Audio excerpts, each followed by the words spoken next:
If a woman has obesity and diabetes, she has quadruple the risk of having an autistic child. But I want to go deeper, and most people don't know this. Something horrible has happened. Dr. Chris Palmer, the Harvard psychiatrist, whose groundbreaking new research could be the missing piece to cure the mental health epidemic. Mental disorders are the leading cause of disease and disability worldwide. Governments are actually labeling them as terminal illnesses and to allow people to die by assisted suicide. And they're going to allow them to die because they know what I'm saying is true. They know that our treatments fail people year after year after year. And what I'm here to say is you can, in fact, get better. How? I struggled with mental illness myself for 20 years. I tried to kill myself several times. There was no hope for me whatsoever. And I was furious with the mental health field for being so incompetent. And I wanted to try to help.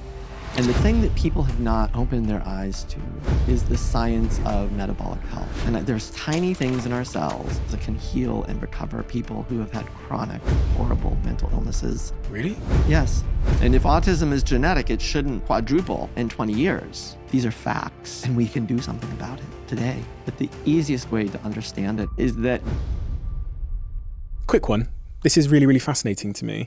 On the back end of our YouTube channel, it says that 69.9% of you that watch this channel frequently over the lifetime of this channel haven't yet hit the subscribe button. I just wanted to ask you a favor. It helps this channel so much if you choose to just subscribe. Helps us scale the guests, helps us scale the production, and it makes this show bigger. So if I could ask you for one favor, if you've watched this show before and you've enjoyed it and you like this episode that you're currently watching, could you please hit the subscribe button? Thank you so much, and I will repay that gesture by making sure that everything we do here gets better and better and better and better. That is a promise I'm willing to make you. Do we have a deal?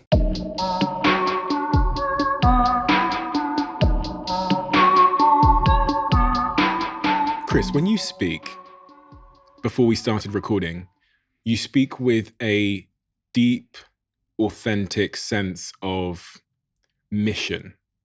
And that underneath there is a personal driver that is unimitatable, and that is getting you out of bed every day. Because I could see it in your eyes. I could see it in the way that you said the words that you said to me.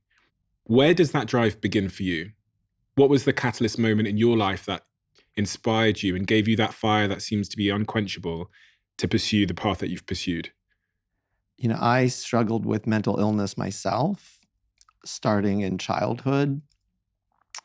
Nobody recognized it. Nobody diagnosed it. I didn't know what it was. Nobody knew what it was. I just knew I was different and somehow ostracized for who I was. And it just felt like part of who I am. And then a series of horrible, tragic events happened in my extended family when I was about 12 years old. And my mother ended up having a nervous breakdown. She called it a nervous breakdown. It started with what we would call major depression, quickly escalated to depression with suicidality. And then she developed psychotic symptoms. She became very delusional. She got mental health treatment, but the treatment didn't work. They basically were just kind of, in my 12-year-old mind, the psychiatrists were just drugging her. And those drugs weren't making her symptoms better. They weren't restoring her health. She went on to live the rest of her life with a chronic psychotic disorder. And that disorder completely ruined and devastated her life in so many ways. She lost everything. She lost custody of her 8 kids. She lost all of her money, everything. The courts didn't give her any support or any money. I had my own struggles, even worse with mental illness after all of that. I ended up leaving home before I finished high school. I had chronic depression and suicidality and OCD and other things. And the mental health field was worthless for me and probably caused a lot of harm for me. And so At the end of the day, the reason I'm a psychiatrist is because I recognize how horrible and devastating mental illness can be. And I came to the field really angry with the mental health field for being so incompetent. And I wanted to try to help. I wanted to try to maybe contribute to better solutions for people. My futile attempts to save you from the ravages of mental illness lit a fire in me that burns to this day. I'm sorry I didn't figure this out in time to help you. May you rest in peace. That's my mom. And that's the dedication of the book. Her story and the devastation to her life is the thing that drives me to this day. And I just know that there are hundreds of millions of people just like her, with different diagnoses, with different symptoms, but the devastation to their lives is the same. And those people deserve better. And I want to help them. I want to get them better treatment. Those people exist on some kind of, I guess, multiple different spectrums of disorder. What are those spectrums of disorders? And what are those disorders that you're referring to when you say those people are the people that I want to help?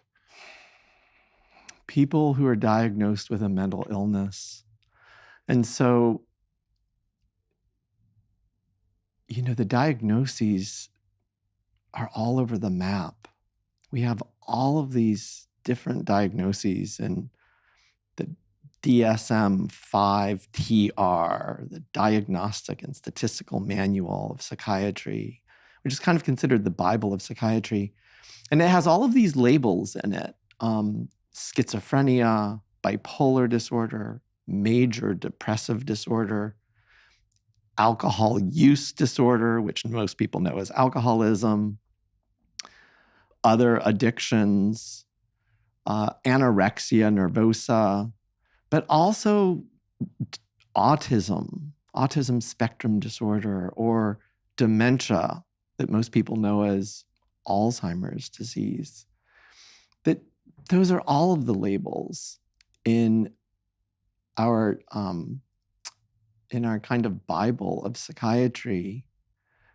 And the reality is that when you look at the treatment outcomes for people who are getting treatment for those diagnostic labels, there is no doubt that our treatments do work for a lot of people, millions of people. And so millions of people are helped. Their lives can be saved by the current treatments that we have. And I'm not here to take that away from anyone. So for people who are getting treatment and those treatments are working, keep getting that treatment. I don't want to interfere with anyone's access to those medications or psychotherapies or electroconvulsive therapy or whatever treatment they're getting.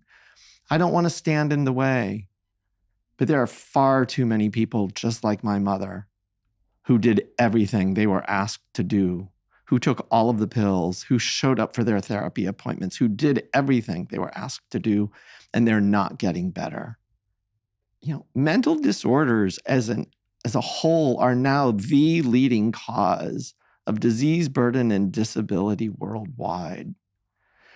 And it's not because those people aren't getting treatment. Many of them are getting treatment. Yes, there are people who can't afford treatment or can't get access to care, but a lot of people are getting treatment. I work at one of the best psychiatric hospitals in the world. I have the privilege of doing that. And we see patients that aren't getting better. We see them all the time, day in and day out. And the crisis, the tragedy is that some governments are actually now moving to labeling mental illnesses as terminal illnesses. The Canadian government in March of 2024 is going to allow people to die by assisted suicide because of a treatment-resistant mental illness. Really? Yes. They're going to allow them to die. And they're going to allow them to die because they know what I'm saying is true. They know that our treatments fail people year after year after year. And those people become desperate and hopeless. And they give up on treatment for good reason, because they've participated in treatment for decades and it hasn't helped them. And the Canadian government has now made the decision that they should be allowed to die with the help of a physician who can prescribe deadly medications and make it easy for them to die by suicide. The UK is now labeling some people with eating disorders as terminal eating disorders. And that maybe, if they've exhausted treatment, if they've had treatment for several years or more than a decade, well, treatment's just not going to work for them. So let's call them terminally ill with an eating disorder. People are frustrated and hopeless. Again, I'm not talking about the people for whom treatment's working. If treatment is working for someone, if they're taking a pill and it's working, fantastic. You're lucky. Keep doing it. And I don't want to interfere with anyone's access to that treatment. But we can't hide from the tragic realities of the world. For all of those people they might have extreme anxiety, depression, schizophrenia, OCD, these extreme sort of mental health disorders, what is it that you want to put into their hearts and minds with your work, with the message that you're spreading? What is it that those people need to know? And I say that not as all of the details, which we're going to go into, but the very top line message that, maybe in a sentence, you want those people to have. If you have been trying treatment and those treatments aren't working for you, please don't give up. There is hope. You can, in fact, get better. If you understand the science, you can get better. The mental health conversation, the prevalence of mental health, lots of these things seem to have changed in the last 28 years. What is the state of mental health as we sit here today? And how has that changed in the 28 years that you've been at Harvard and working in this field? I think I have a slightly different perspective. Yours sounded more hopeful than mine. You kind of said things have changed in 28 years. And tragically, I actually feel like they haven't changed a whole lot. If you look globally at the problem of mental illness is increasing. It is not stagnant and is not decreasing. It is increasing in prevalence throughout the world. Prior to the pandemic, about 1 billion people had a mental or substance use disorder, representing about 13% of the world's population. And that was just in one given year, 2017. The pandemic added insult to injury, and rates are much higher now. And the rates of mental illness have been increasing across a wide range of diagnostic categories. Rates of autism in the United States over the last 20 years have quadrupled, a 4-fold increase. Rates of ADHD are up and through the roof. Rates of bipolar disorder in adults. A lot of people think bipolar disorder, that's genetic. Well, in adults in the United States over the last 20 years, rates have doubled. In children and adolescents, rates are through the roof, up exponentially, 1,000-fold percent. Rates of plain old bread and butter depression, major depressive disorder. The Gallup poll does an annual survey in the United States of current and lifetime prevalence of depression. And just this year in 2023, rates of both current prevalence and lifetime prevalence reached all-time ever recorded highs. So we have a catastrophe. We have an epidemic. Mental illness is a growing, escalating problem. And I wish that I could say our treatments were dramatically better. There is no doubt we do have new treatment options.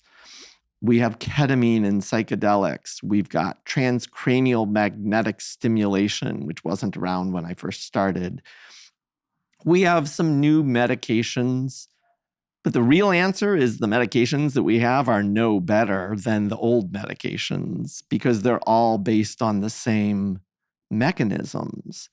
So companies are simply repeating what we already know kind of sort of works.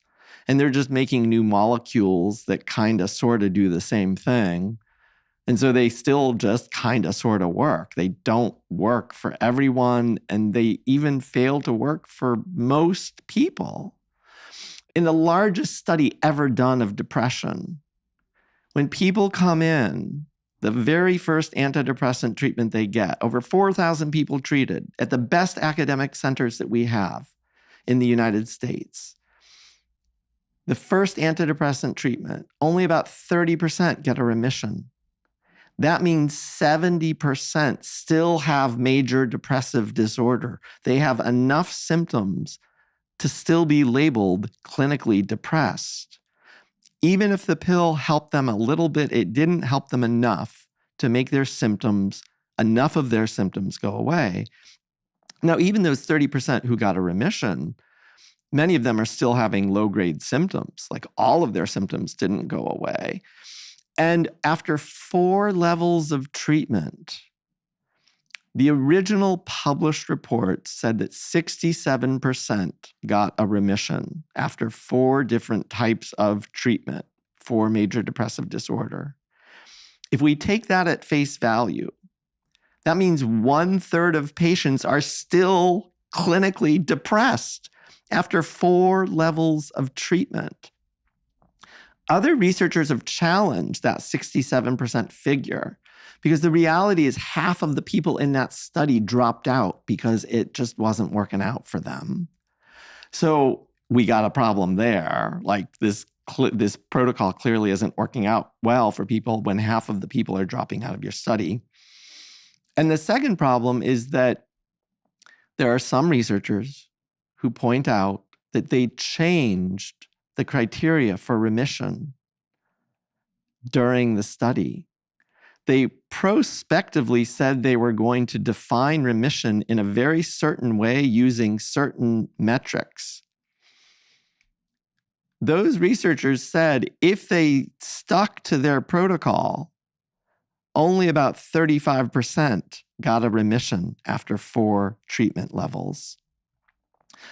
That would mean 2/3 of people, after getting 4 levels of treatment, are still clinically depressed.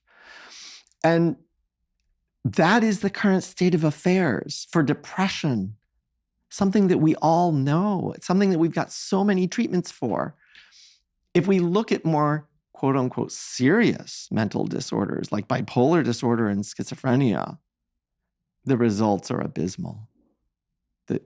One large study of 6,000 patients with schizophrenia, only 4% of the patients got a recovery, meaning that their symptoms were in full and complete remission. They had a decent quality of life, and that they were able to function in the world. They were able to have a job or go to school. Only 4% of people with schizophrenia got that using our best treatments available today. Those statistics aren't a lot better than they were 50 years ago, tragically. Chris, when people say to you, or when people say the quite common rebuttal that the reason we're seeing this rise in mental health disorders is just because there's more of a conversation about it, so more people are stepping forward, we now have a word for it, so there's just more labeling, and these mental health disorders, like the ones you've named, and even things like ADHD and autism, it's just because there's more conversation going on. And these things aren't, in fact, increasing. That is a common argument. And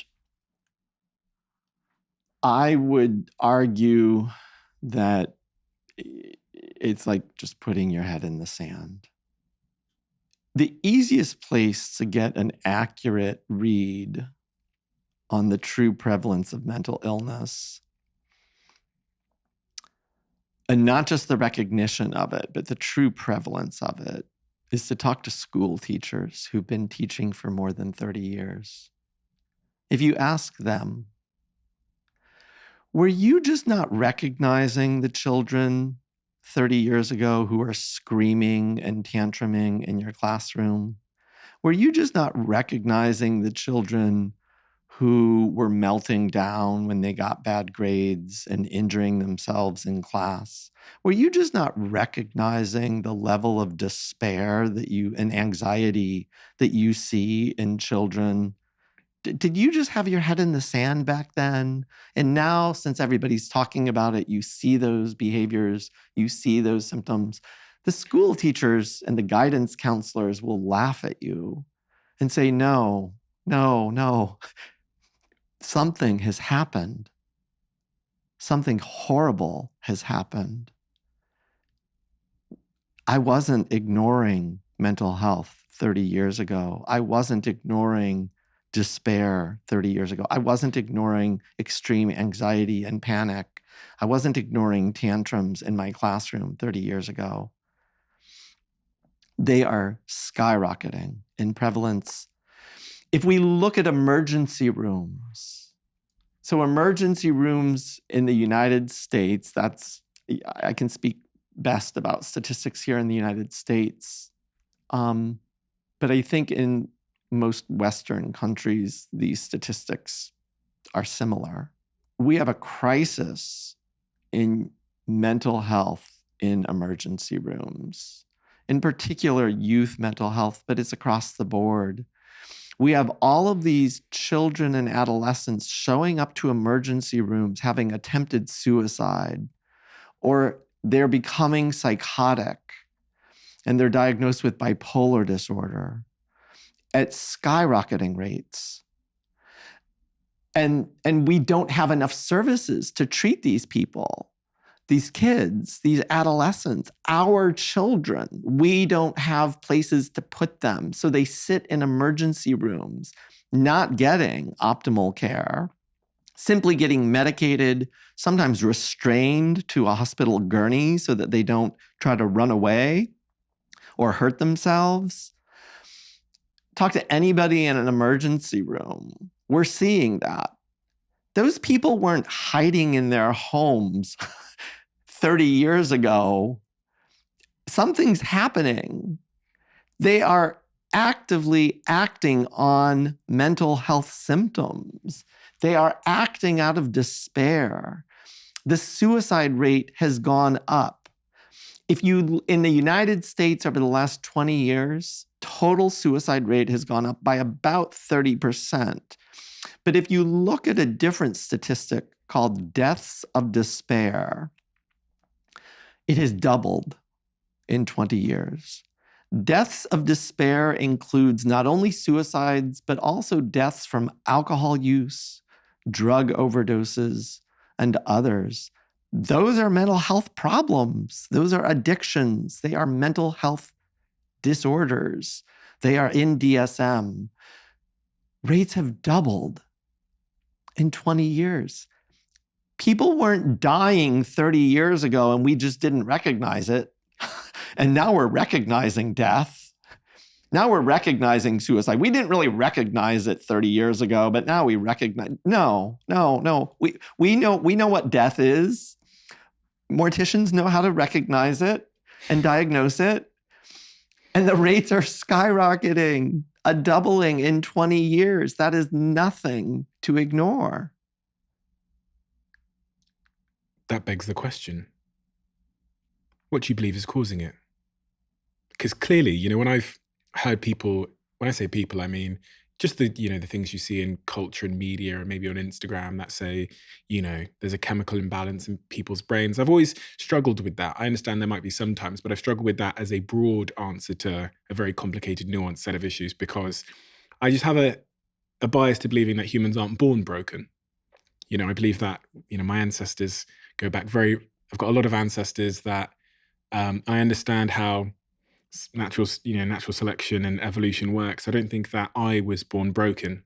So I think maybe there's an environmental factor, maybe something I'm doing or something we're doing as a society is increasing these rates of suicidality that you talk about.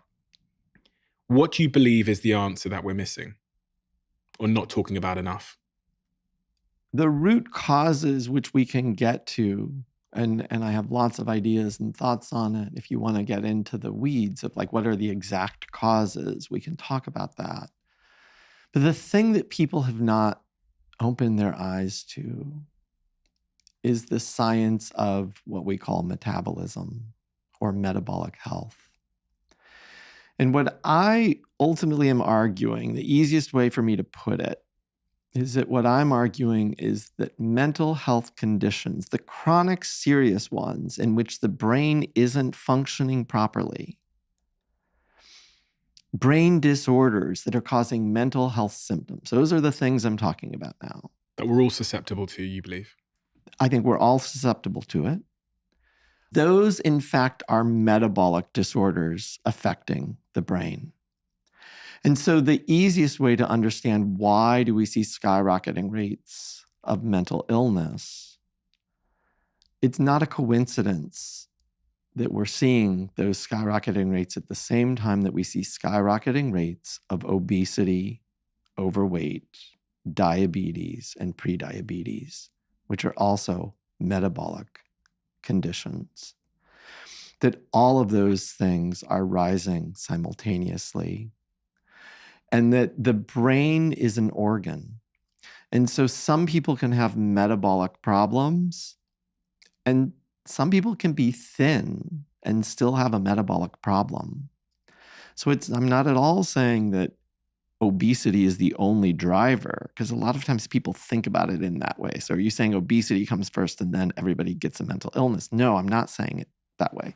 Sometimes the mental illness starts first because it's a manifestation of metabolic dysfunction in the brain. And it basically means the brain isn't working right. And so somebody might have unrelenting depression or unexplainable anxiety or psychotic symptoms or bipolar symptoms or eating disorder symptoms or substance use disorder symptoms, that they may have symptoms, but all of those things are a manifestation of metabolic dysfunction in the brain. Can you explain metabolic dysfunction to me like I'm a 10-year-old? The easiest way to explain it is that our bodies and our brains are made up of cells. And all of our cells need two essential things to function properly. They need food, oxygen. Those are the big ones that most people know. It gets much more complicated fast because food contains all sorts of nutrients. So we need certain vitamins and nutrients, and hormones are playing a role. All sorts of things are playing a role. But at the end of the day, that's what metabolism is. Metabolism is taking food and oxygen and keeping us alive. They are fundamental to our health, but also the function of our cells. And when something goes wrong in that process, and there are lots of things that can go wrong, when something goes wrong with taking food and oxygen and turning it into energy, the cell can malfunction. And when it happens in your brain, it means that your brain can malfunction.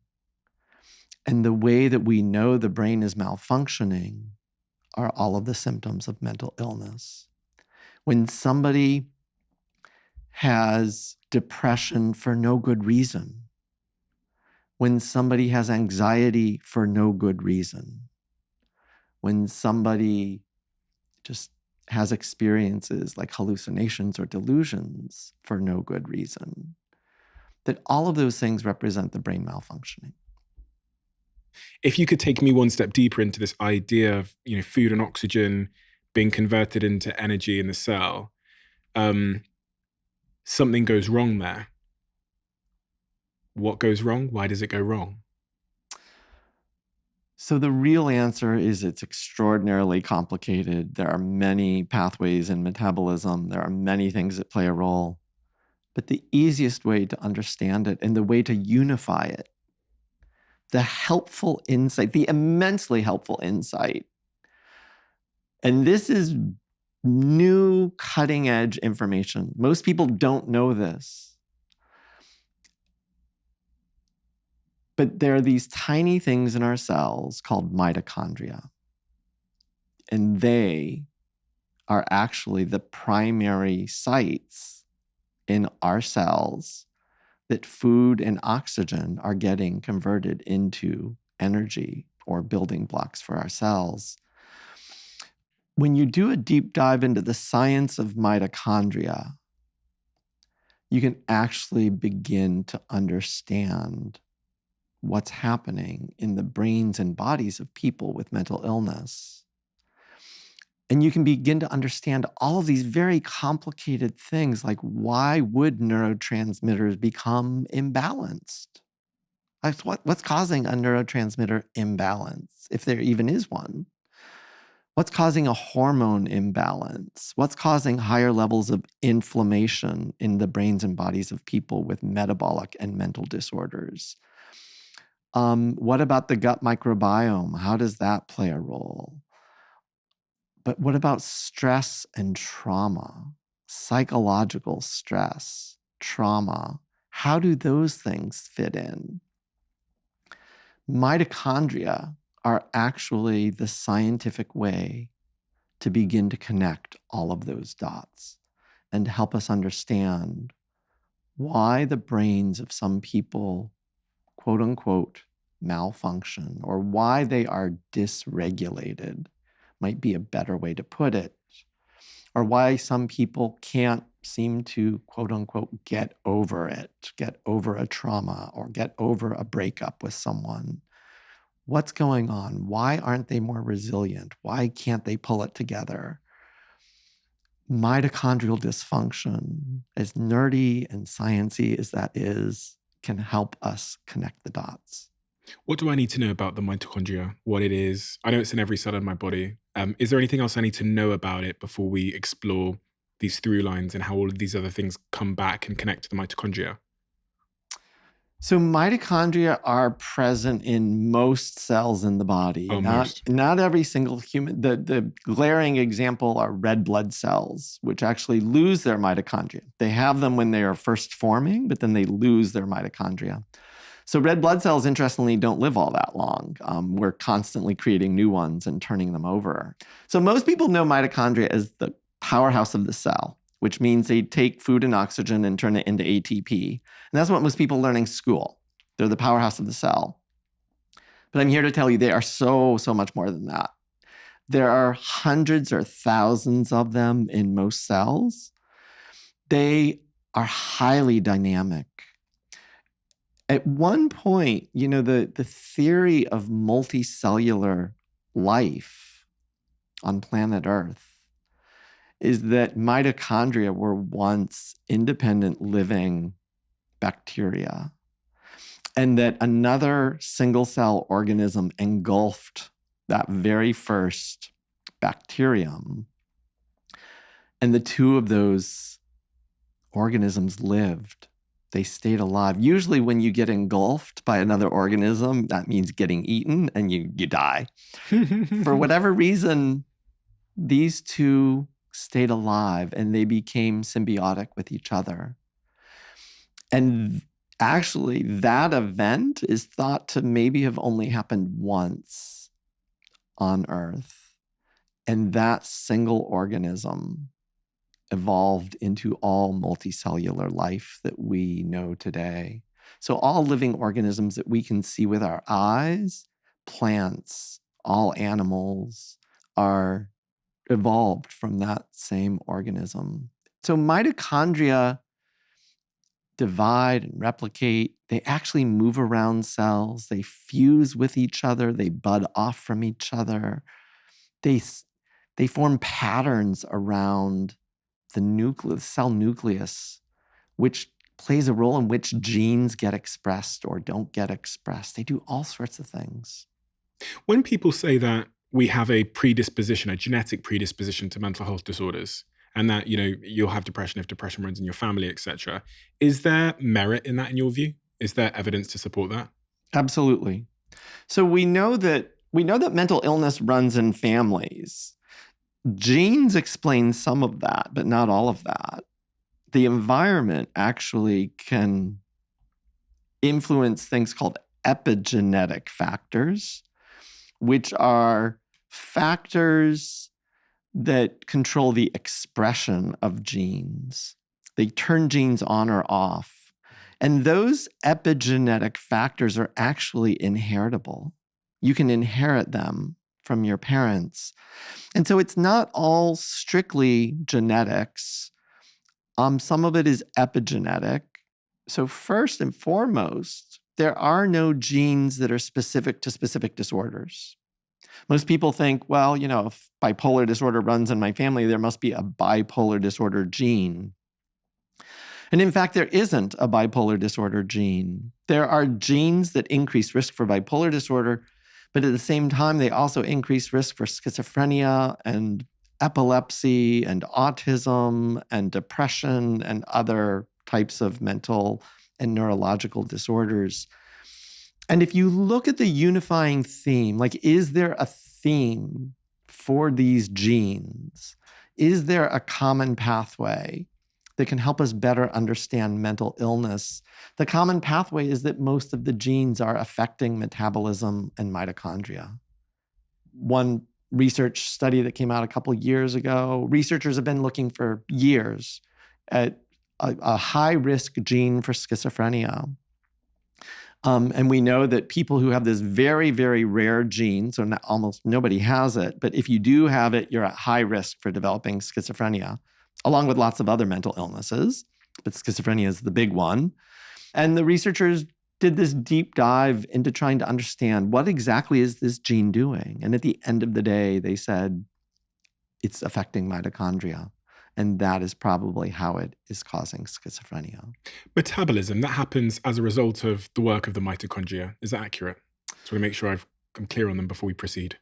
90% of metabolism, at least, is occurring in mitochondria. So that definition, as a scientist, I have to say, isn't 100% accurate, because there is a thing called glycolysis that can happen in cells where you can actually produce ATP without using mitochondria. What's that? So ATP is usually known as the energy currency of living organisms, of cells.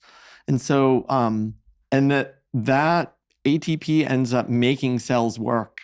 It is the energy that's flowing around cells, or the molecule that's flowing around cells, to make receptors work, to make all of the machinery of cells work.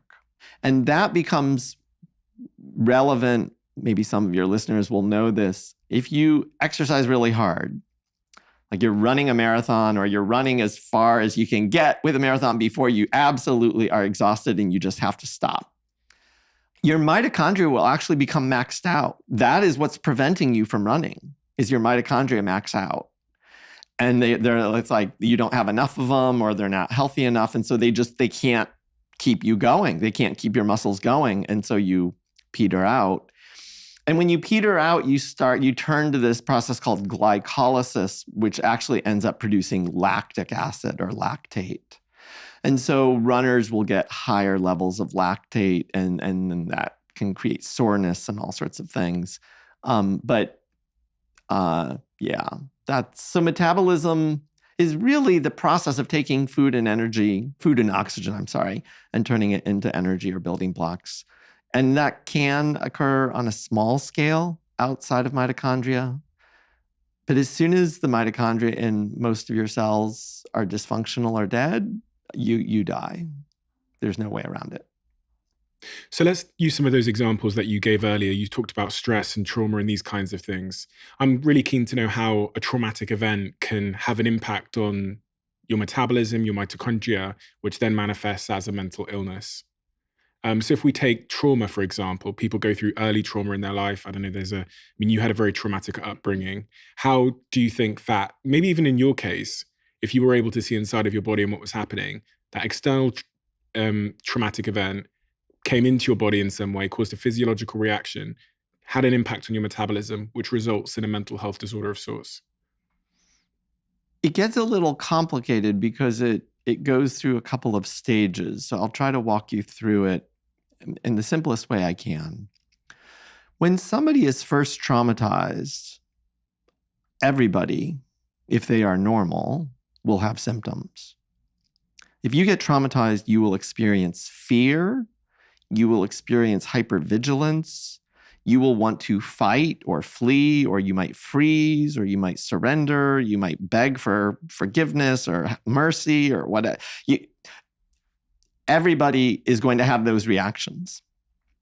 In my mind, those reactions are not disorders. They are not malfunctioning brains or malfunctioning anything. So everybody will have that. However, when that happens, it immediately changes your metabolism. The easiest way to understand it is the sympathetic nervous system gets turned on fiercely if the trauma is really bad, because you have to defend yourself. Your life is threatened. Your safety is threatened. Traumas can even be less extreme than that. You can have highly stressful events in which maybe, even though your physical life isn't threatened, maybe all your money is threatened. The stock market crashes and you lose everything. And you now think, I'm worthless. I'm penniless. I'm losing my status in society. I'm going to have to live a very different life. I've just disappointed everybody who depends on me. That could be a trauma, even though by definition, because it doesn't threaten your life, it's not technically considered a trauma.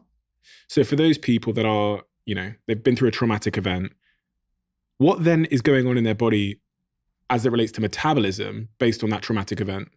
Trauma immediately changes metabolism. So trauma puts us into this, most people know it as fight or flight mode. And again, there are other responses that one can have. You can surrender, you can freeze, you can do other things.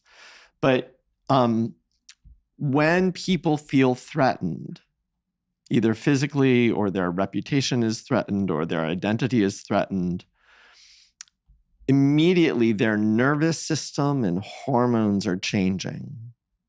And the reason they're changing is because our bodies are hardwired to protect us. And in order to protect us, it means that we need more energy, and we need it now.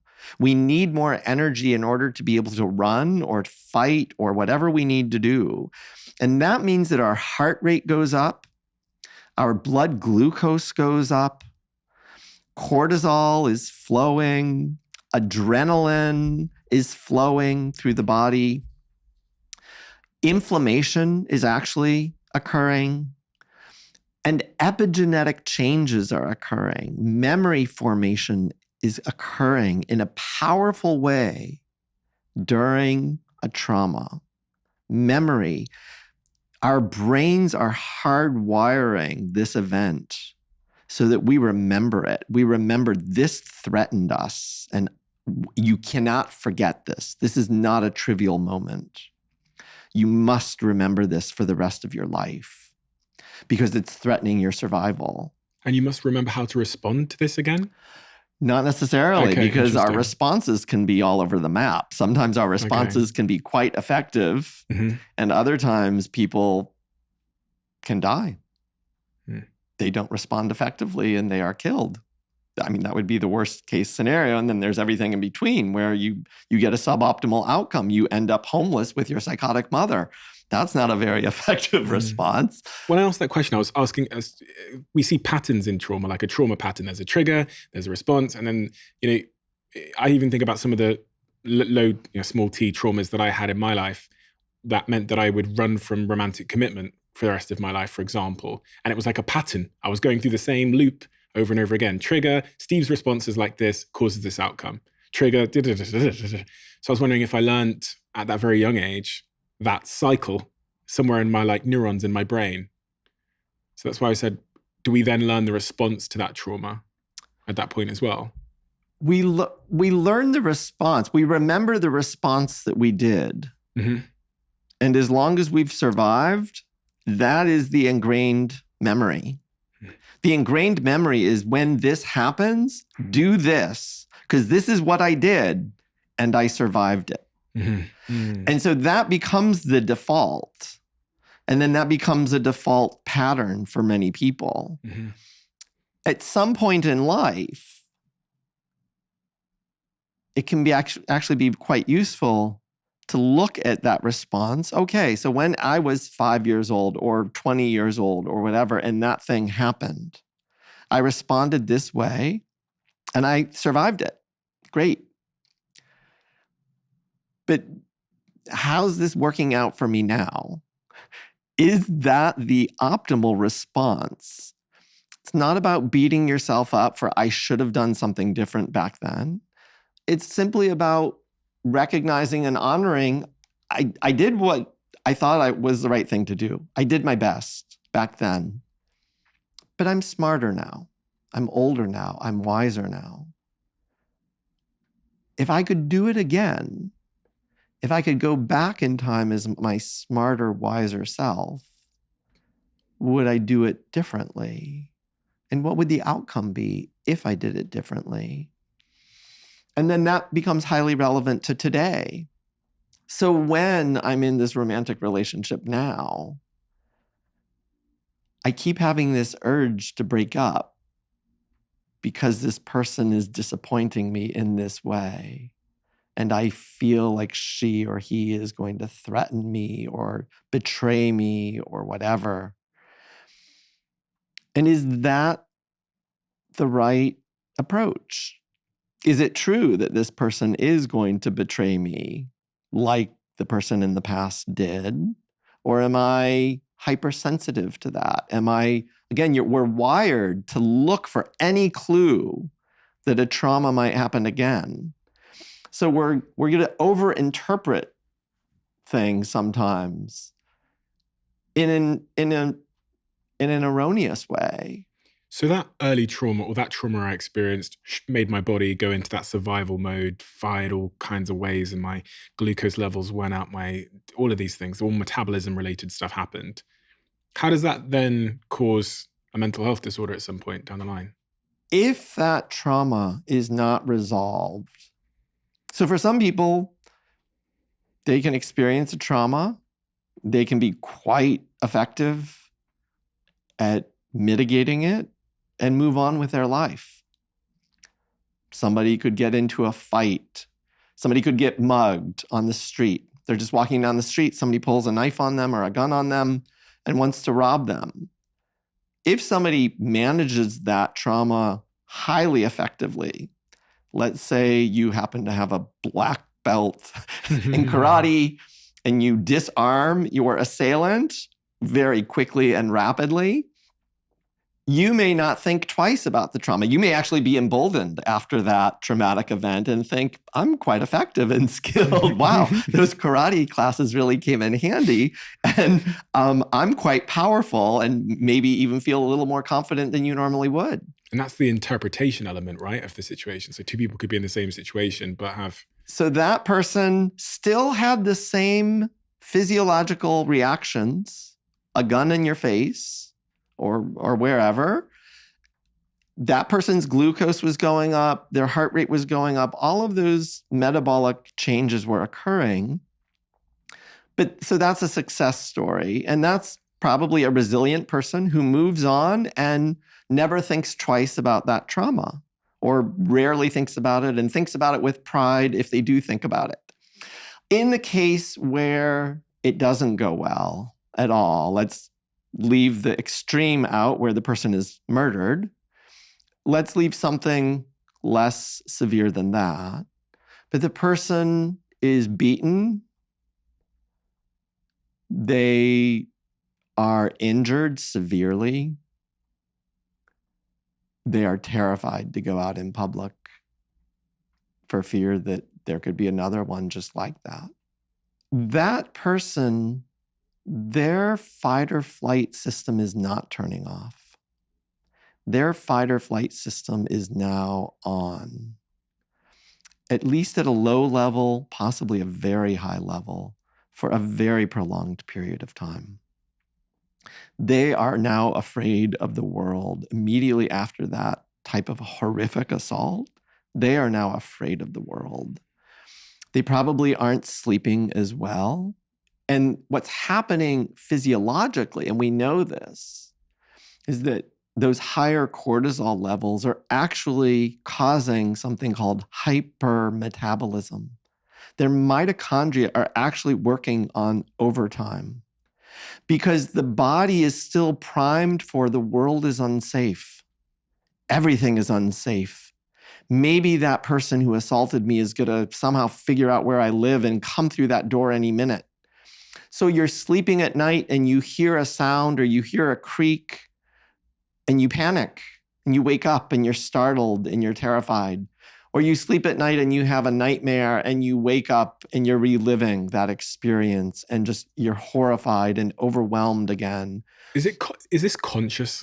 Because, often you speak to people with severe anxiety and they have panic attacks and they don't know why they're having panic attacks. They can't name something that they're scared of or a fear they have. No, this is not at all conscious. So at this point, in the week or two after a horrific trauma like I've described, I would argue this is not a disorder. This is not the brain malfunctioning. This isn't the body malfunctioning. The brain and body are doing precisely what they are programmed to do, protect you. Your life is in danger.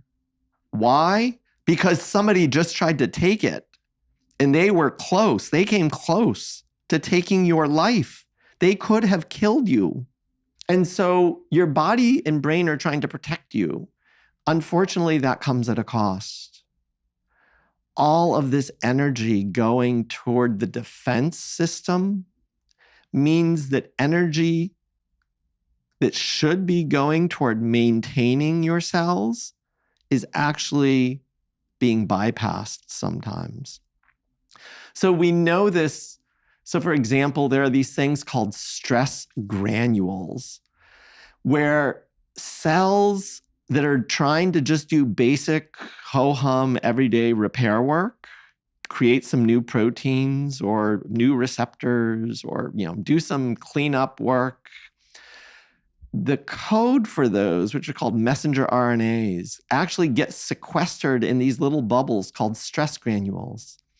And what that means is that they're not getting done.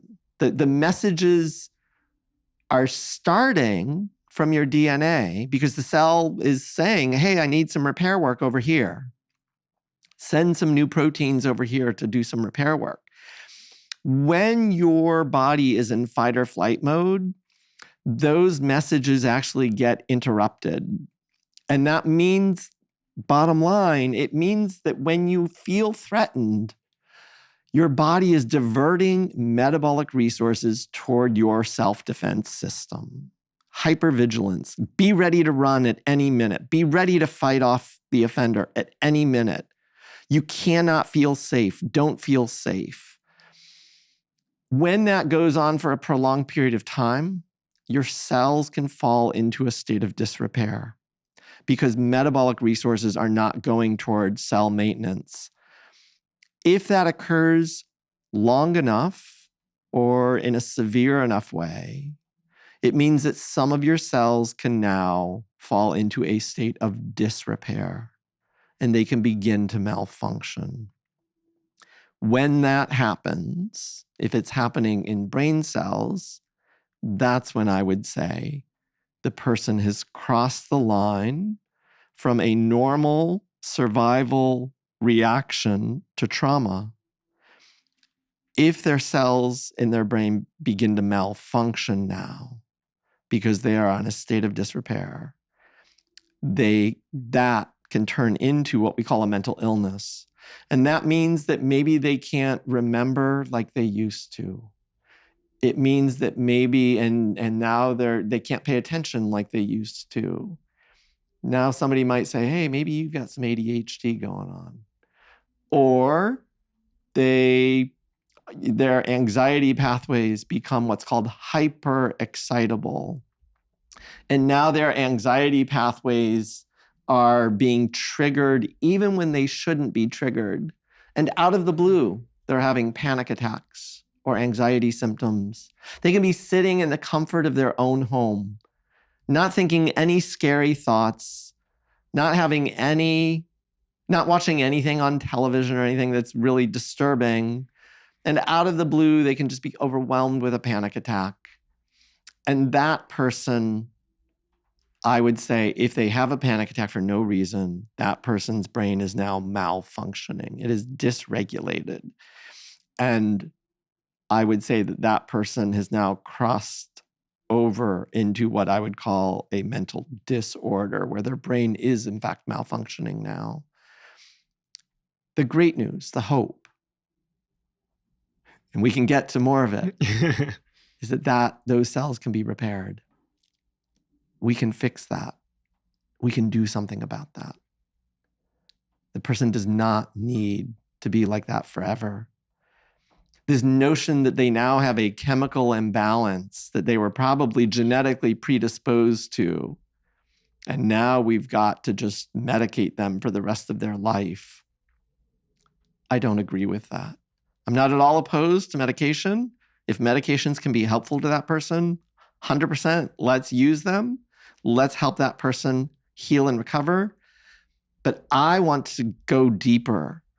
I want to understand what is happening in that person's brain and body using this kind of information about metabolism and mitochondria, and how can we effectively help them heal and repair and recover. You know, we talk a lot about diet and food on this show. As it relates to metabolism and mental health, diet. So diet is huge. And most people have no clue that diet plays any role in mental illness or mental health. 95% of mental health clinicians think it's laughable that anybody would suggest that diet can play a role in mental illness. They think it's laughable. What do you think? I think if you do a deep dive into the science, all of the science that we have accumulated over the last 100 years and longer sometimes, that if you do a deep dive into all of those neuroimaging studies that we've been doing, all of the genetic studies we've been doing, all of the neurotransmitter and hormone studies and trauma studies and adverse childhood experiences studies, if you do a deep dive into the science and you understand what is happening in the brains and bodies of people as a consequence of those things, or what could be causing those things, if you put it all together, you come to this soundbite that mental disorders are metabolic in nature. And there is no questioning whatsoever. It is incontrovertible that diet plays a massive, huge role in metabolism. And therefore, I believe very strongly that diet might be playing a role in the mental health epidemic that we are seeing. And it also might provide an avenue of hope and healing and recovery.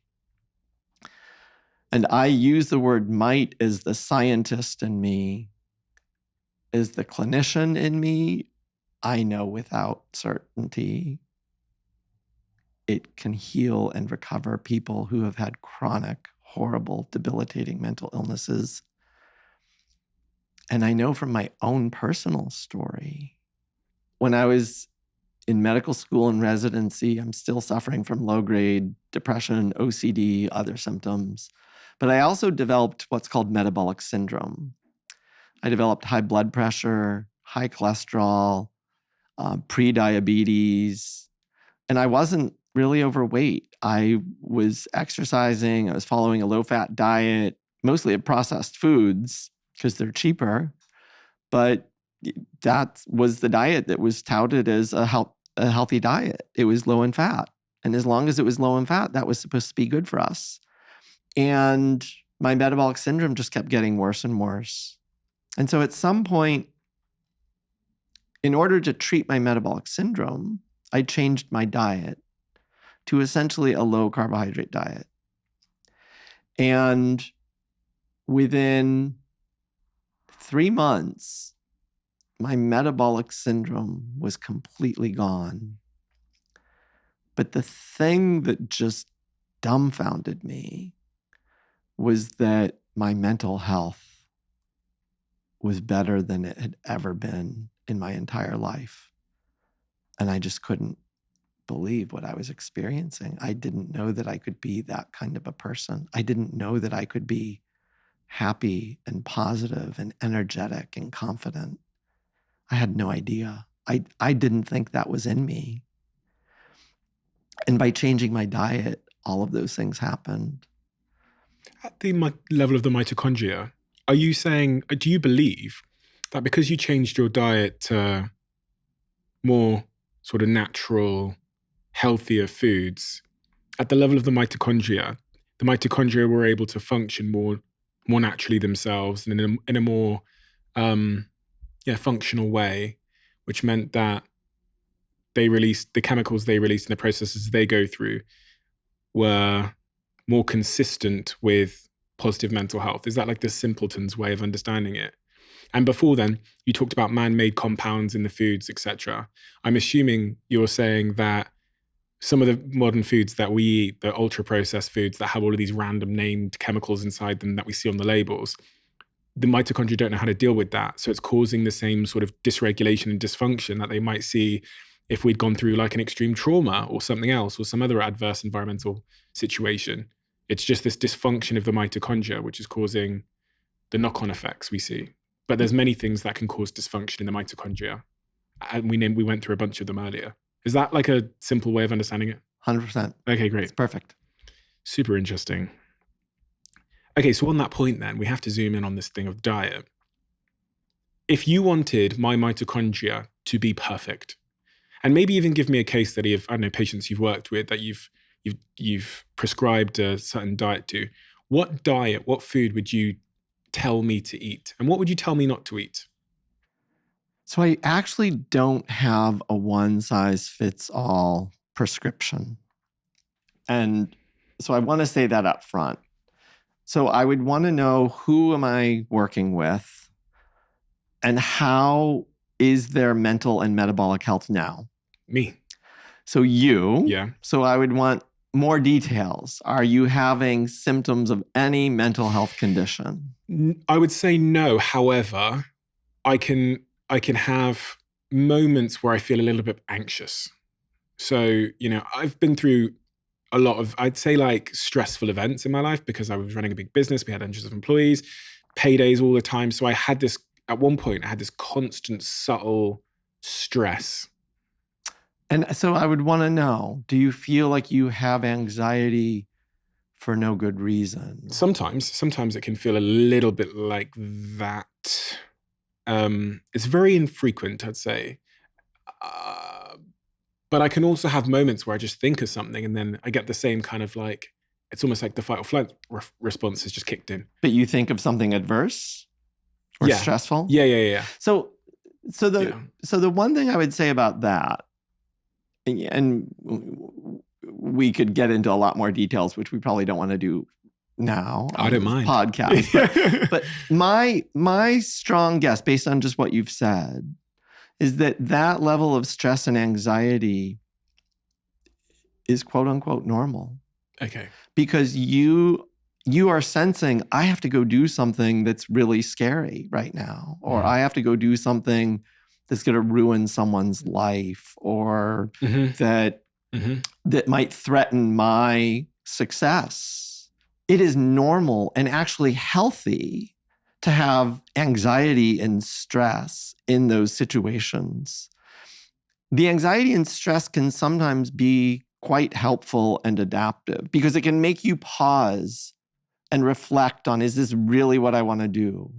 As opposed to being overly confident and just proceeding. your own personal history almost certainly informs your level of stress response. And again, so if you go back to your own traumas, you're going to remember when I'm facing a situation like this, it's helpful to be on hyper alert. It's helpful to be hyper vigilant. And your body and brain will remember that helped you navigate this safely and effectively. But if I have that profile, if I have that sort of mental health profile now as I sit here, and then for the next decade, I ate processed junk food, am I going to send my mitochondria into disarray, which is going to increase the probability that I have a mental health disorder? Yes, I think yes. We've got, there's no way we will ever be able to do a human randomized controlled trial to test that precise unethical hypothesis. Yeah. But we have large epidemiological studies that strongly suggest that people who eat a lot of ultra-processed food have higher risk for developing depression, anxiety, and other mental disorders. And based on the science, the granular science, based on animal models. So we can do that to mice and rats. And in fact, that's exactly what we see in mice and rats. We feed them an obesogenic diet, which is usually high in fat, high in carbohydrates, ultra-processed foods. Some researchers have fed rats and mice cafeteria diets where they feed them a lot of delicious junk food. And those mice develop higher rates of obesity, but also higher rates of diabetes and prediabetes. And oh, by the way, also higher rates of depression and anxiety, because those are the two things that we can kind of measure in mice and rats. We can't necessarily measure ADHD symptoms. It's really hard to actually measure psychotic symptoms. But we can measure depression and anxiety symptoms pretty well in animals. And so in animal models, we know that that's unequivocally true. And we see the same in humans, though, because I was reading your book, and in chapter 4, you say people with ADHD are more likely to develop obesity. People who are obese are 50% more likely to develop bipolar and 25% more likely to develop anxiety or depression. And weight gain around the time of puberty leads to a 400% increase in the chance of depression by the age of 24. Yes. And insulin resistance at age 9 increases your chances of developing a psychotic at-risk mental state, which is like meaning you're at high risk for developing schizophrenia or bipolar disorder, 500%. And Alzheimer's? All mental disorders are associated with an increased risk of Alzheimer's disease. Anywhere from the lowest is 50% increased risk, and the highest is 2,000% increased risk. And the thread that unites all of these problems is metabolism. Metabolism. And at the end of the day, you have to talk about mitochondria in order to understand metabolism. Only 7% of US citizens have no signs of metabolic health problems, meaning 93% or so of US residents will have at least one of the biomarkers of metabolic syndrome, meaning they have prediabetes or abnormal lipids or high blood pressure or abdominal obesity or abdominal fat, excessive abdominal fat. So what do we offer those 93%? So those people, diet interventions would absolutely be a part of a healing strategy. A part of it, not the only strategy. I would want to know about their sleep. I would want to know about substance use. I would want to know about medications, lots of things. But for dietary interventions, I would want to meet them where they're at and just find out, well, where are you at? What are you eating? Do you have preferences or demands for what your diet should be? Could you give me a case study then? Maybe a more extreme case study from your practice that you've seen. I can give you the simple cases which probably apply to the majority of human beings on the planet. But if it's okay, I'd rather give you the extreme case, because a lot of people are skeptical. They probably hear me saying this and they think, well, you're just talking about general health and wellness. What about people with real mental illness? What about people like your mother whose lives were decimated by mental illness? This doesn't have anything to do with them. And what I'm here to say is, no, actually, this has everything to do with them too. But yes, it applies to just common everyday people. But, probably, so one story that I will just share because it's probably one of the most powerful stories I know. It was a woman whose real name was Doris. And in the book, I called her Mildred because I changed everybody's names. But she actually gave me permission to use her real name. So in honor of her, I want to use her real name. So she was a woman who actually had a horrible abusive childhood, lots of trauma. And by the time she turned 17, she started having daily hallucinations and delusions and was diagnosed with schizophrenia. Over the ensuing decades, she tried numerous antipsychotic, mood stabilizers, antidepressants, and other medicines, but none of them stopped her symptoms. She remained with all of the symptoms of schizophrenia. She ended up gaining a massive amount of weight. She ended up weighing about 330 pounds by the time she was 70. Her life was devastated by this diagnosis. She had a court-appointed guardian to manage her financial affairs and other affairs. She had professionals coming into her home to help her with paying bills and grocery shopping and stuff like that because she couldn't do it for herself, which is not at all unusual for people with schizophrenia. And between the ages of 68 and 70, she tried to kill herself at least 6 times and was hospitalized for those suicide attempts. She hated herself and she hated her life. When she was 70 years old, her doctor told her, "You're overweight and you need to go lose some weight." And she was referred to a weight loss clinic at Duke University where they just so happened to be using the ketogenic diet as a weight loss tool. And for whatever reason, she decided to give it a try. And so she tries the ketogenic diet.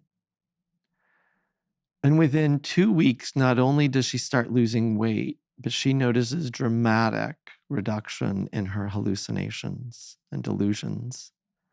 Within months, all of her symptoms of schizophrenia were in full and complete remission. She starts tapering off her psychiatric meds. Within about 6 months, she was off all of her psychiatric meds, and her symptoms of schizophrenia remained in remission. Doris went on to live for another 15 years, symptom-free, medication-free, out of psychiatric hospitals, no more suicide attempts. She stopped seeing mental health professionals pretty quickly because they were kind of worthless in her mind. They hadn't really helped all that much. She lost 150 pounds and kept it off until the day she died. She ended up dying at the age of 85 of COVID pneumonia.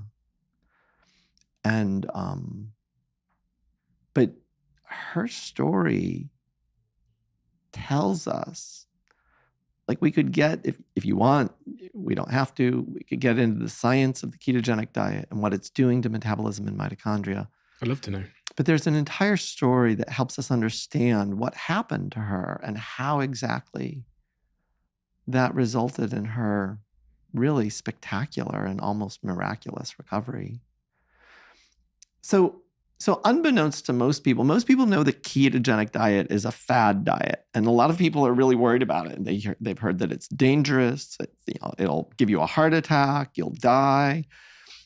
Unbeknownst to most people, the ketogenic diet was developed over 100 years ago now by a physician for one and only one purpose. It was developed to stop seizures. And in fact, the ketogenic diet has been studied extensively for its effects on the brain over the past 100 years. And it is an evidence-based treatment for epilepsy. And the reason that is so important is because we use epilepsy treatments in psychiatry all the time.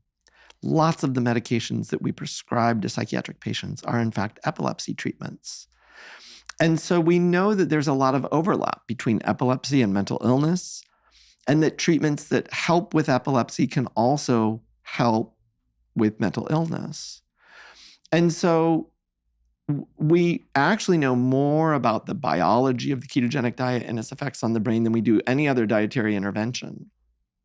It changes neurotransmitter systems, it decreases brain inflammation, it changes the gut microbiome in beneficial ways, it actually changes gene expression or epigenetics. But most important and relevant to my theory is it improves mitochondria and mitochondrial function. And if you do it long enough, over a long enough period of time, you can actually repair mitochondrial dysfunction in cells, at least for some people. And then you can actually stop the diet.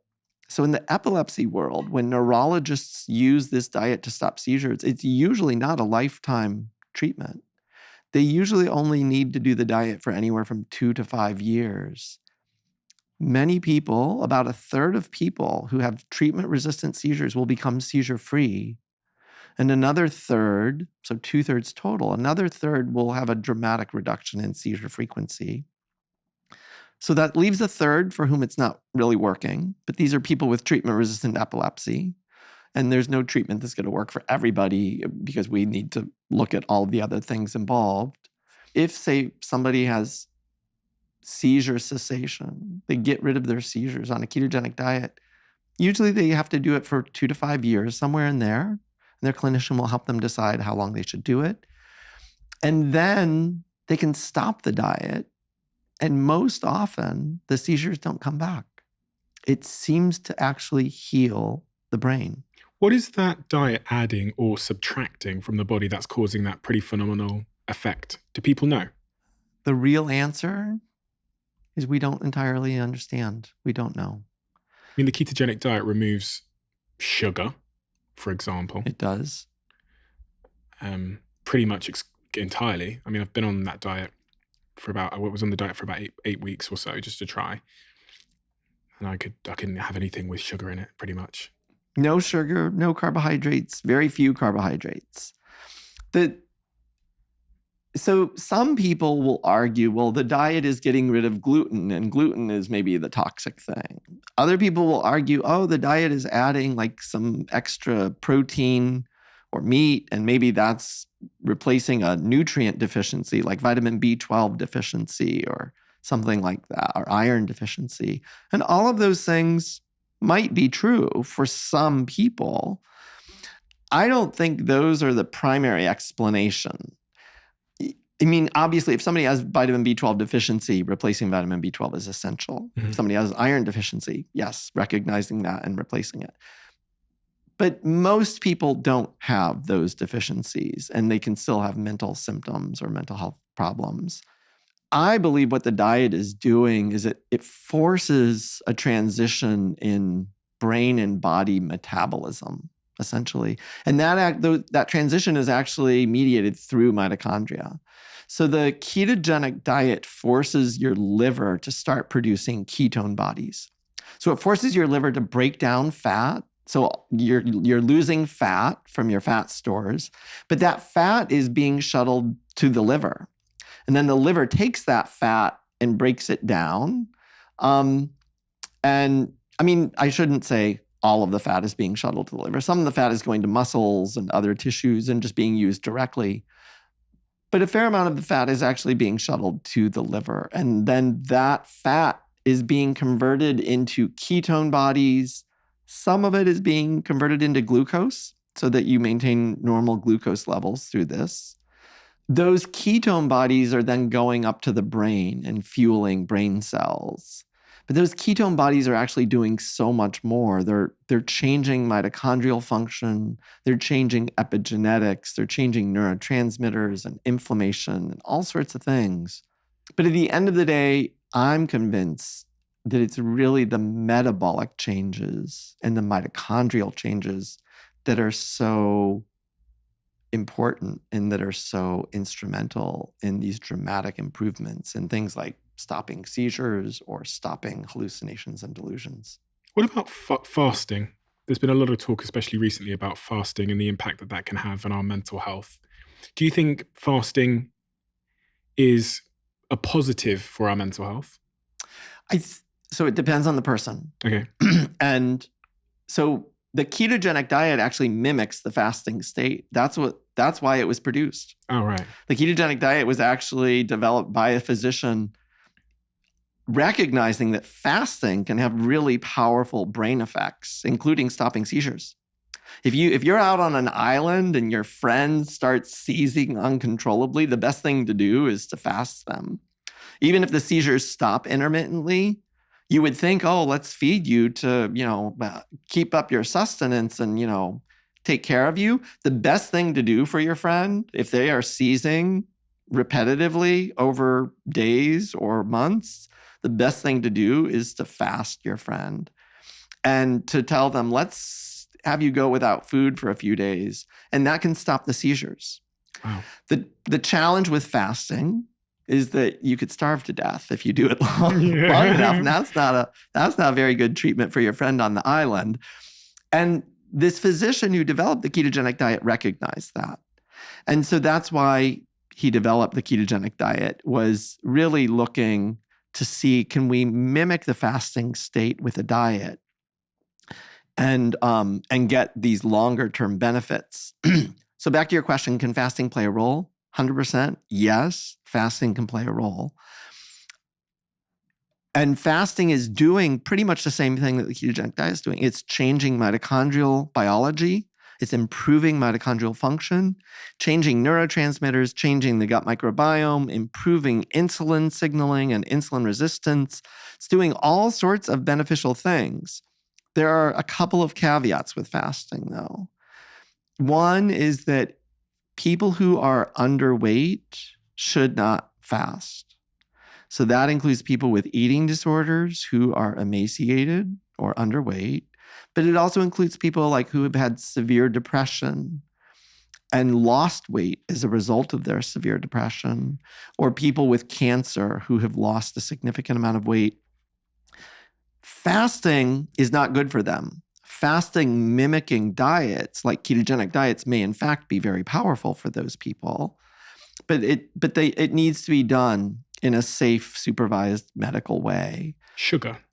What impact does that have on the mitochondria? If I've got a super high sugar diet, is that impacting my mitochondria in some way and therefore my metabolism? It is. So low intake of sugar in people who are otherwise healthy is perfectly fine and acceptable. So, lots of people can consume treats every now and then, or desserts a few times a week, or special holiday. They can maybe even binge on sugar over the holidays, and they don't have any problems as a result of it. And that is fine if that's the way it's working out. Again, only 7% of the population is metabolically healthy. So the majority of people, that's not the way it's working out. So high levels of sugar over time, we know can impair mitochondrial function. So there's this term called oxidative stress.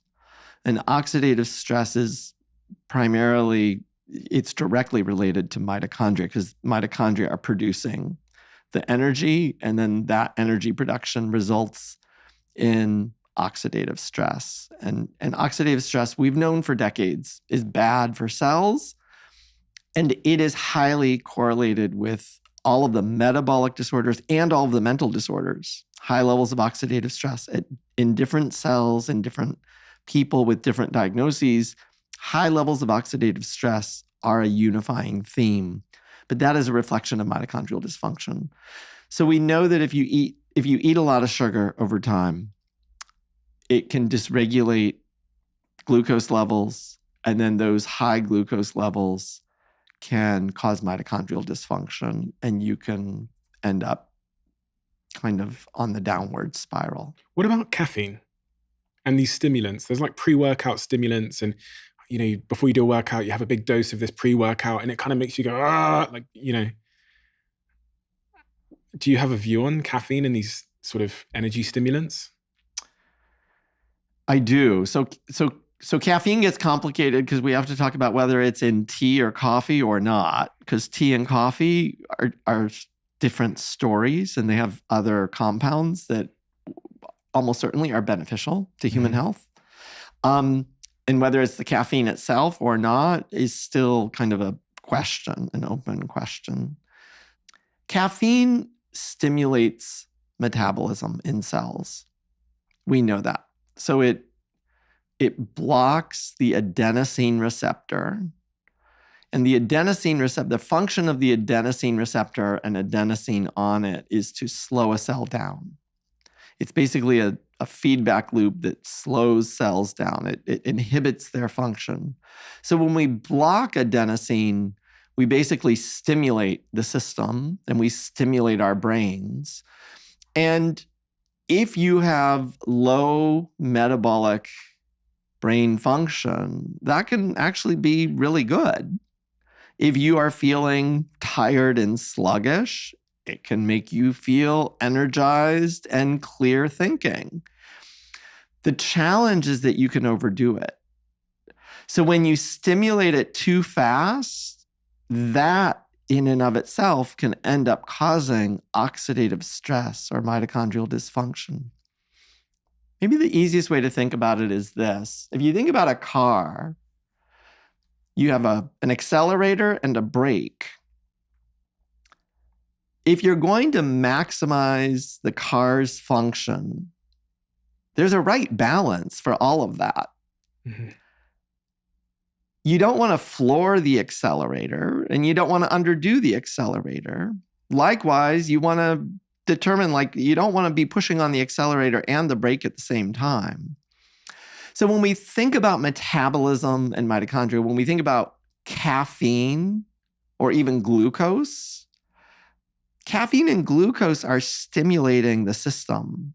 They are through different mechanisms, but they are both stimulating energy production. But when you overdo it, it would be like flooring the accelerator and then possibly putting on the brake at the same time, because you don't want to be going that fast because you're going to crash. So either you're going to floor the accelerator, crash and burn, or you're going to floor the accelerator and slam on the brake at the same time. You're not serving your car well by doing that, by flooring the accelerator and pushing on the brake. And when we use substances like caffeine or alcohol or marijuana, which are all working at the level of metabolism and mitochondria, when we use those substances, in essence, we're using accelerators or brakes for cells. And we can overshoot or undershoot. So it's not that I'm against the use of those things. If you use reasonable, small to moderate amounts of those on a regular basis, I'm all for it. So I drink coffee every day, every morning. I was just going to disclose my bias. To disclose my bias, I drink coffee every morning, about 2 cups of coffee every morning. But that's my routine. I don't go beyond that. I don't drink coffee in the afternoon. When I do drink coffee in the afternoon, I notice it starts to interfere with my sleep, and then that throws me off. I have to ask you as well, I've had so many parents message me about autism and ADHD. So many. I've had so many concerned parents message me specifically on Instagram saying, please, Steve, I've had a child diagnosed with autism. They're trying to understand it. They're trying to get good information on it. You've used the word autism and ADHD as we've been speaking about metabolism. What is the link in your view? Everything. The link is everything. So Really? the mitochondrial theory of autism actually was first proposed in 1985. And since then, we have had an explosion of research linking mitochondria and mitochondrial dysfunction to autism specifically. As I've mentioned to you, the rates of autism have gone through the roof. In the United States, they've quadrupled in the last 20 years. And people think, well, what does that have to do with diet? Those kids haven't eaten a diet yet. Well, their parents have. And let me share a couple of statistics. So people are scratching their heads. Where's all this autism coming from? I thought autism was genetic. And if autism is genetic, it shouldn't quadruple in 20 years. Quadrupling in 20 years means something in the environment is causing it. And to provide just one piece of evidence to support what I'm saying, if a woman has obesity, she has double the risk of having an autistic child. If a woman has diabetes, she has double the risk of having an autistic child. If a woman has both obesity and diabetes, she has quadruple the risk of having an autistic child. If a man is obese, he has double the risk of having an autistic child. So people are scratching their heads trying to figure out, where is all this autism coming from? Well, look around in the population. Are the rates of obesity going up? Are the rates of diabetes going up? The answer is unequivocally yes. And that is a reflection. It's not about fat shaming. I don't want anybody to hear that and wag their finger at fat people and say, oh, you're causing autism because you're overeating. It's not that simple. That's not the way it goes. People with obesity have a metabolic or mitochondrial problem. That is why they have obesity. Now, that might be caused by the foods they're eating, but they don't know any better usually. They think it's just about calories. And what I'm here to say is, no, there's more to food than just calories. It might be those chemicals in the food that you're eating or something else, or it might be chemicals in our environment. It might be pesticides or microplastics, the forever chemicals that are becoming more and more ubiquitous. All of these things disrupt metabolism and mitochondrial function. And so when I talk about obesity and diabetes increasing risk for autism, it's not about fat shaming. It's about understanding. It's about understanding that the parents have a metabolic problem already. That means that they have a problem in their cells with their mitochondria, and they then pass those on to their children.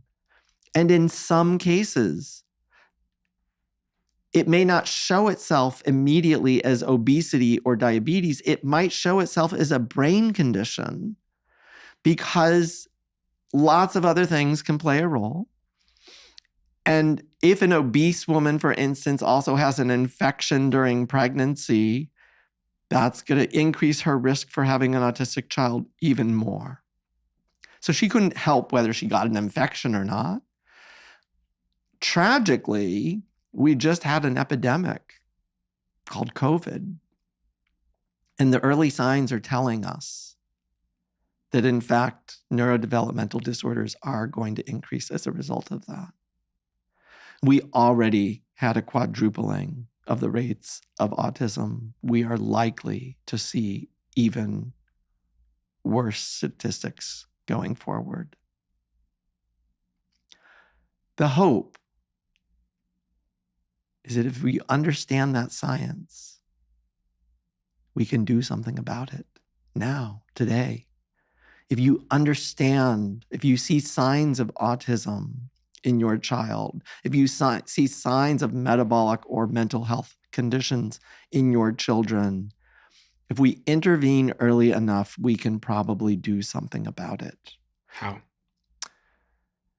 Number one, by recognizing the problem. And then two, for some people, it could be as simple as dietary interventions or just hyper focusing on good, clean living.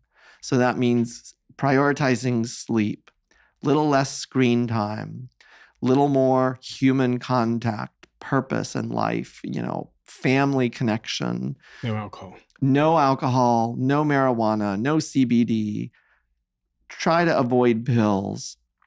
Try to avoid pills for everything that ails you. If your child's sleeping, please try methods other than pills, including melatonin and over-the-counter pills. Don't just whip out a pill for your child not being able to sleep. At least try some other interventions, like let's get you off the screen 2 hours before bed. Let's develop a routine in our household that we're all going to wind down. We're all going to turn off the electronics. Maybe I'm going to read you a bedtime story, or we're going to play a game, or we're going to do something really boring that everybody's going to say, this is so boring, I'm getting sleepy. And I'm going to say, great. It's so boring that you're getting sleepy. That means you're going to go to sleep because it's bedtime. I want to talk to you about our sponsor, LinkedIn. For all of the entrepreneurs and business owners that listen to this podcast, you'll probably want to hear this one, so stay tuned for a second. Whenever you're scaling and building a business, your business needs are completely unique. And I've been there. I know what struggles you're facing and what allows you to land your next dream client. And one tool that is an absolute must is LinkedIn ads. You'll have direct access to 1 billion LinkedIn members, yes, 1 billion members, access to 70 million decision makers and 10 million C-level executives on LinkedIn.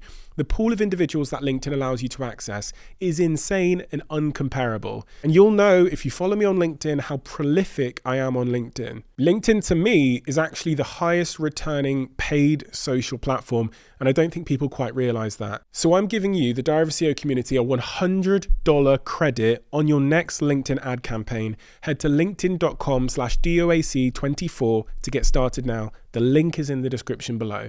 If you listen to this podcast frequently, there's something I talk about very often, and that is the subject of sleep. And so I dug down a pretty deep sleep rabbit hole to figure out how I could sleep better. One of the things that I found is a brand called 8 Sleep that sponsors this podcast, and that is the cover that I have on my bed. I saw the variance in my performance, my ability to talk, my mood, and everything that matters to me when I'm unslept. It regulates the temperature of both sides of my bed individually. So my partner can have cold, I can have a little bit warmer, and it learns about my body and sets my bed to the temperature that I need to have optimal sleep. The brands that I talk about on this show, the podcast sponsors that I have, are brands that I love and use, and 8 Sleep is one of them. They've made that piece of foam that we all sleep on for 8 hours a day smart. I've put a link in the description below, but you can go to 8sleep.com/Stephen for exclusive holiday savings. I have to ask, you mentioned that you moved in with your mother to try and save her when she was suffering with a multitude of sort of mental health disorders. What is that like as a child? I was trying to imagine if I moved in with my mother when she was, you used the word delusional, right? What is that like? I've heard people speak to me about a parent with dementia and that kind of, that loss. But what is the loss like that you experienced? If I was a fly on the wall in those moments, what would I have seen? And if I was a fly inside of your heart, what would I have felt? It was actually really horrendously awful.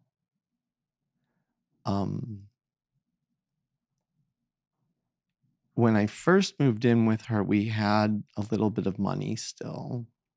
And so we were living in a rooming house. We were renting rooms. At some point, the money ran out and the support that we were getting wasn't enough. And that's when we became homeless. But almost from day one, living with someone who is severely depressed and suicidal and psychotic, it's hard to not feel that yourself. it's like you're living in this just oppressive cloud of despair. And it's everywhere. It's in the air. Like when you're in the home with that person, it's in the air that you're breathing. It's hard to describe it. But that hopelessness just overwhelms. I mean, you try to cheer the person up and it's just futile. And I remember, I think the first like 3 or 4 months I lived with her, I like cried myself to sleep every night, like just sobbing, crying into my pillow so that she wouldn't hear me because I didn't want to burden her. But I didn't know what to do. It was just overwhelming. And after about 4 months, I couldn't cry anymore. I just lost the ability to cry. I became numb. I couldn't tolerate those emotions, that just despair. I couldn't manage it. That actually persisted with me for probably like 20 years. I wasn't able to cry for like 20 years. There was a part of me that just felt like, crying is weakness and crying is futile. It doesn't do anything. It doesn't solve any problems.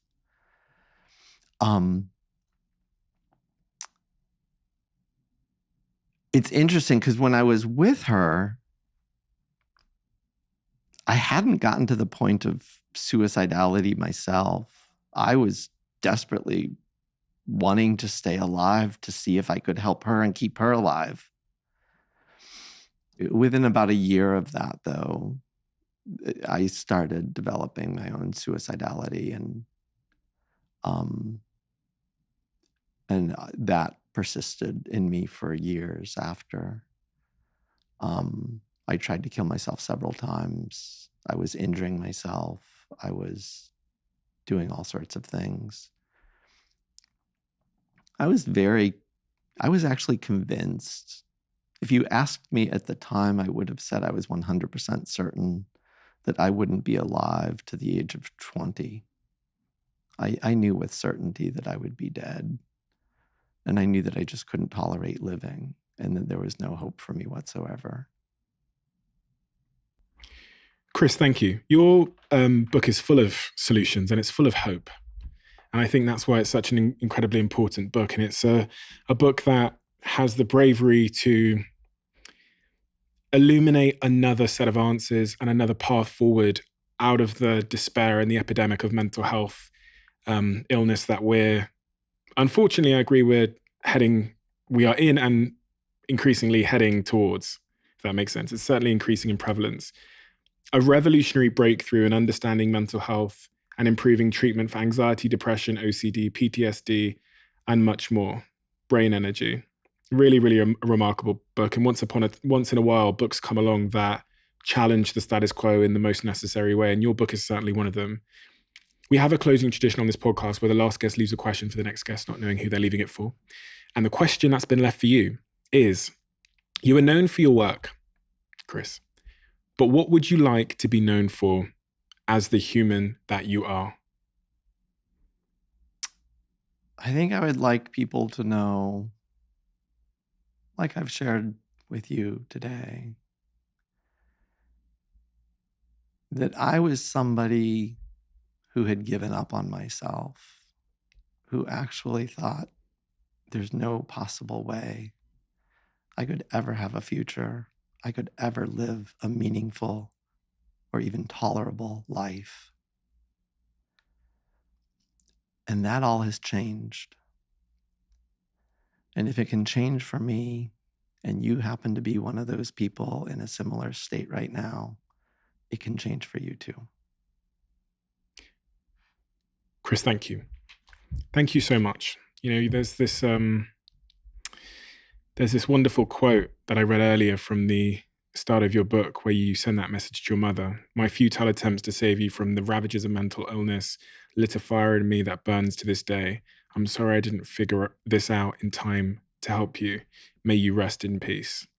But I have to point out the fact that the work you're doing, the passion you're bringing to it, the wisdom and the 28 years of study and care you've put into all of the work that exists in your book and your wider work is saving many people's mothers.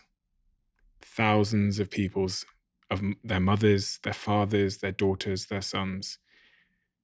And that, I think, is an absolutely incredible thing. So on behalf of all of those people that you'll absolutely never meet, you'll meet many of them. I'm sure many of them message you, but all of the ones that aren't able to or haven't yet, I just want to extend a big thank you for the work you've done in your life for those mothers, for those fathers, for those daughters, and for those sons.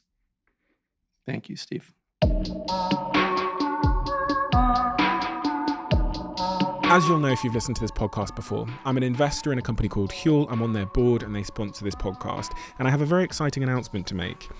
This product called Daily Greens is one of the most highly requested products at Huel, but it's never been sold in the UK before. Until now. It's often difficult to get all of the greens into our diet that we need to have a healthy gut microbiome and a healthy body. And with Huel's Daily Greens product, with one scoop every morning, a very, very delicious scoop, you can get 91 vitamins, minerals, and whole food sourced nutrients into your diet. The most important point here is I genuinely believe it tastes delicious. It's maybe my favorite Huel product ever for all the reasons I've described. So if you want access to this product, the link is in the description below. It launches in the UK in January. Because of the demand, I'm pretty sure it's going to sell out. Do you need a podcast to listen to next? We've discovered that people who liked this episode also tend to absolutely love another recent episode we've done. So I've linked that episode in the description below. I know you'll enjoy it.